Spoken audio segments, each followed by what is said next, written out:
Politicians often say that immigration destroys the welfare state. Others say immigration saves it, but both sides miss something important. Immigration is not an isolated economic force.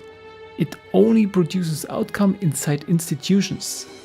And that is where the real effects begin.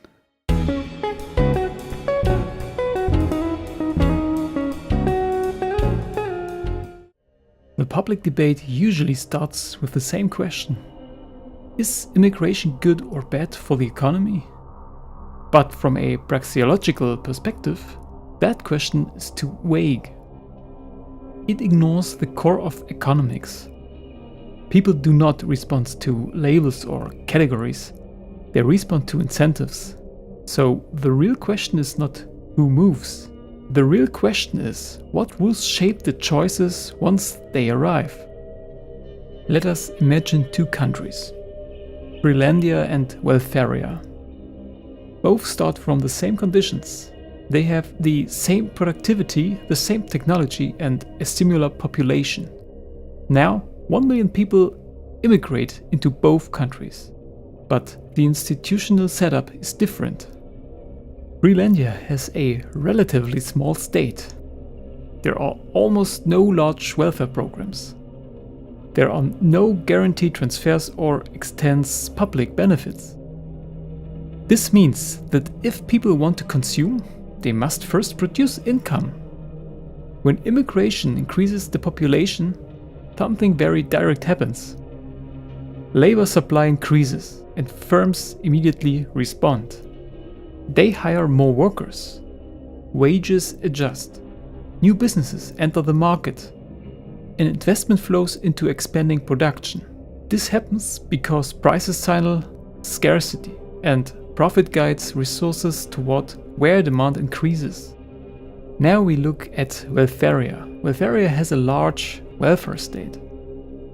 It includes unemployment benefits, housing support, public health care, and extensive redistribution programs. When the same one people arrive, the situation changes, not because people are different, but because their constraints are different.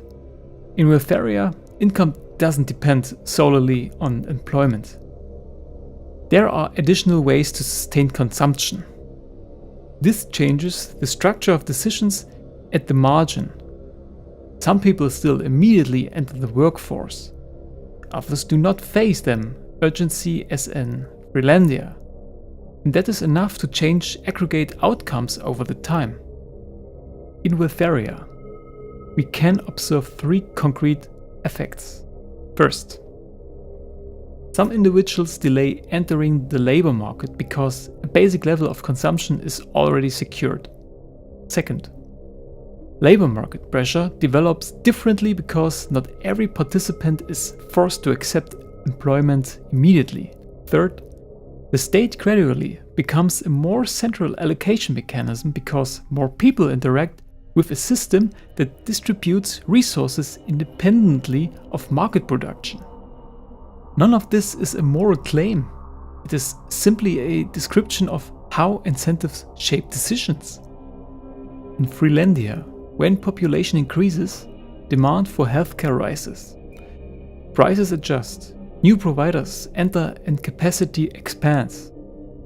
Coordination happens through price signals. In Welfaria, demand still increases, but prices are heavily regulated or replaced by administrative systems. Capacity cannot adjust quickly. The result is not necessarily worse healthcare, but slower adjustment, longer waiting times and bottlenecks. The same logic applies to housing. In Freelandia, higher demand raises prices, prices attract investment, and investment increases supply. In Welfaria, construction is constrained by regulation, zoning, and administrative delays. So supply reacts more slowly and prices stay elevated for longer. Again, not because people moved, but because the system limits adjustment. At this point, the key insight becomes visible. The difference between Freelandia and Welfaria is not the people. It is the structure of incentives. In welfaria, income is partially disconnected from productive contribution, and that changes decisions at the margin. Not for everyone, but for enough people that aggregate outcomes shift over time. Germany is not purely Freelandia or welfaria. It is a hybrid system.